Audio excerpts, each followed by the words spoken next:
Hey everyone, what should a national housing strategy include?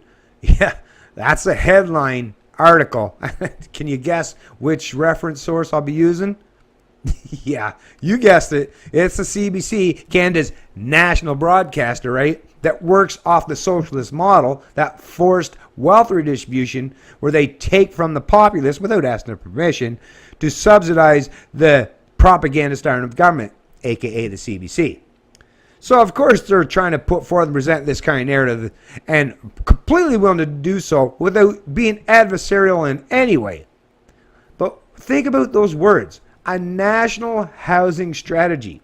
In a free economy, in a free country that respects individual rights and people's autonomy and ability to control and manage their own lives, there's no such thing as a national housing strategy. That's the kind of headline that you would read or reference from, a communist regime, like in Russia before the communist regime collapsed, or under the National Socialist regime that Hitler brought to power, the Third Reich. That was all about central planning collectivism. Or how about Mussolini? Or how about, hey, since Catalonia is fresh in mind, what about the Franco regime? Or hey, even a more modern iteration, look at Venezuela as one of the latest regimes that have shown how inept and how detrimental it can be to the population of any country when they start to turn or pivot towards this full-on central planning model. Whether it's communist, socialist, or fascist, they're all collectivist by nature. They all preach from the same Bible, the Communist Manifesto, Karl Marx. It's all about sacrificing the individual for the greater good, for the state, for the collective. But because it sounds good on paper, because it sounds good on theory, and you're promised the world, this is a utopian thing, we'll just all live off of each other, right? Well, it sounds good, like I say, in theory, but in practice, as we've seen time and time again, there's never been one instance or scenario where it's ever worked out good for the people. And it's high time for people to stop using these Nordic fucking countries as their socialist utopian models that they seek to achieve, because, like I say, those are predominantly very homogenous countries and very, very small populations in very small countries. It's just like you can do a lot of different things if it's just your immediate family that you got to trick and convince into being one part of the collective, because they will align with each other because they consider to be truly part of the tribe, part of the family, part of the extended family. But when you try to do it on a scale of, entire countries, people don't recognize or don't look at millions of people as being just part of their extended family, because they recognize these people have many, many, many different variances and preferences and methods or means that they want to approach and how they live in that particular society, in those particular communities. So that's a misnomer to start with when you try to pretend that you can actually use that top-down approach. And even though they try to trick your mind constantly by hammering away, that death by 1,000 cuts, that boiling frog approach, they don't do it too quickly, because if Canada or any of these other countries that are trying to go full socialist or full collectivist or full communist or globalist, if they try to do it too quickly, the people would revolt immediately because they're not willing to accept that or embrace that. But if you keep chipping away at them, take away their securities, take away their individuality, make them feel guilty, take away their self-esteem, right? Keep hammering, keep chiseling away. Well, that, like I say, that death by 1,000 cuts or that boiling frog approach, well, eventually at some stage you're like, shit, I let so many planks of the Communist Manifesto take place that, damn, I didn't even realize it was happening, because they did it piece by piece, and now here I am. Look it. And now it becomes damn near impossible without a full-on revolution or a full-on civil war or massive violent conflicts to try to break out of that particular type of enslavement. But for anyone to suggest that you can have a national housing strategy, I mean, like I say, what more needs to be said? That tells you that it's a one-size-fits-all approach for millions and millions of people. And if you think that's going to work out properly for everybody, you're way more utopian than you could even imagine. I'm going to play, it's about a 9-minute segment. I'm going to play at least the first few minutes of it so you can hear the words that are going to be espoused by these types that are trying to promote this shit. And I hope you will listen astutely and understand why I am completely against this stuff. Let me start with you, Mike Savage, about big cities face enormous housing challenges. What is it that you specifically hope that this strategy will contain? Well, first of all, we're excited that there's going to be a national housing strategy. It's obviously been something that's been missing for a long time, so we are encouraged, and we've had good conversations with the federal government, with Minister Duclos in particular on this issue, so I think it's very positive. But we want to make sure that when the strategy comes out that it's as optimal as it can be. And what do you mean by that?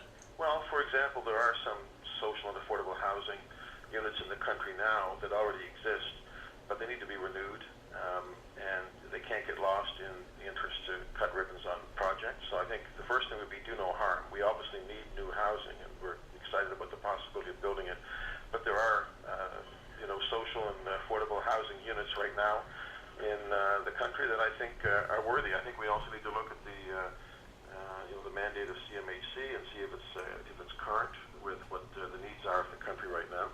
And of course, we want to make sure we empower local leaders and stakeholders so that the solutions suit each city. The demands do change from city to city. Stefan Corriveau, your association made a representation to the public hearings that were held into this, and I take it from what I hear from the federal government that the goal is ultimately to eradicate homelessness. Where do you think they really need to start to accomplish that? Well, they need to change the structure of housing in Canada. Specifically, what it means is that for the last 25 years, the federal government has been heavily involving itself in supporting home ownership, which has nothing bad, but the problem is that everybody is not in a situation to own a home, doesn't have the proper income, the proper situation. So on one hand, the federal government commit itself up to the tune of up to $1 trillion. That's $1,000 billion. That's a huge amount of money that has been committed by the federal government during the last 25 years to help some Canadians achieve home ownership. Right. While doing that, they at the same time reduce to exactly zero their investment in building new affordable rental stock. And this is where the problem of homelessness came from. And not only homelessness, but there's at this point, and the last stats from the last census were released just this week. And the situation is, of course, worse now than it was 5 years ago. We're now 1,775,000 households in Canada that are renters, that are paying more than 30% of their income just to pay the rent. And almost 800,000 that are paying more than 50% of their income to pay the rent. So there is where the federal government did not achieve its responsibility for the last 25 years. And thanks God, there was the affordable and the social and the community-based housing that existed, but were not maintained properly because of lack of investment from the federal government. And we need to renew that investment. We need to protect the existing stock, as Mayor Savage said, but we also need to build new. The only answer is to structure differently the housing stock. This is such an enormous problem. Every city has a different need, from Windsor to Halifax to Toronto, obviously. Mike Savage, how do you design a program that will actually address a need specifically to each of these areas? So I think that's a really important question. People don't, they think about the big cities of Toronto, Vancouver, maybe Montreal, Calgary that have issues, but all cities in the country, all municipalities in the country, urban and rural, have issues of affordability. In Halifax, as Stefan mentioned, we have rental affordability is a huge issue. So I really think that there's an opportunity to look at some of the local solutions in the city of Halifax. For example, we've set up a housing and homelessness partnership that takes into account the Affordable Housing Association here, but it also takes into account organizations, private companies as well, that look specifically at what the issue is. Subsidies, supplements, renewal of existing housing. I think that there's a lot of answers in the community that municipal leaders would have, and I think that needs to be part of the solution, to look at what's working but also what isn't, but make sure that we do no harm as we go forward. What about you? So listen to what they're saying even, right? They want to make it not just in the big cities, but they want to implement that kind of national housing strategy throughout the entire country. And even smaller communities, even smaller cities in some of the less populated provinces.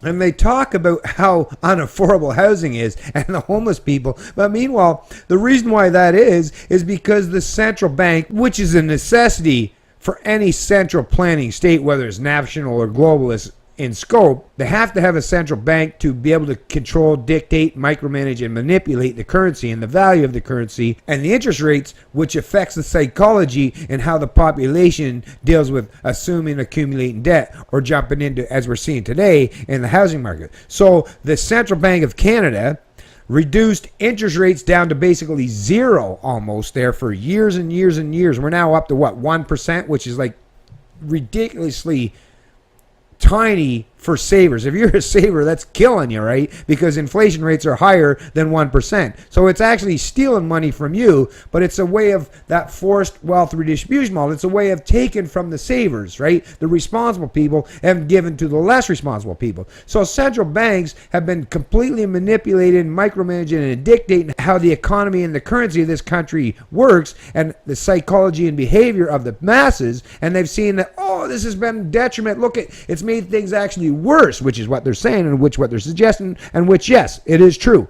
It has made things dramatically worse. A very small segment of the Canadian population has benefited from this rampant increase in housing speculative market values, but the bulk of the population has been suffering as a result, especially as a result of the stagnant wages that has happened over the last 4 decades. So now they're going to once again look to use central planning to intervene in the economy and the housing market to try to offset the fucking mistakes they made in the past. You can't keep using central planners to correct the mistakes that they themselves made. That they made the problems and now they're going to try to fucking correct it. But millions of people get harmed every step along the way every time they intervene in the natural economy. Right? When they prevent you from just doing what you want to do and manipulate your psychology through the fiat currency means or through interest rates or through printing money, quantitative easing, printing money out of thin air, or trying to entice people into more and more debt, the more they intervene in the economy, the more they use this hands-on approach rather than let people have individual freedoms to do what they should do, to do what they deem is right for them. The more you try to make a one-size-fits-all approach for an entire nation, as you see time and time and time again, it never works out except for a small bunch of connected insiders that are part of the ruling class, that are part of the central planning elite. It's Canadian Libertarian, and I love liberty.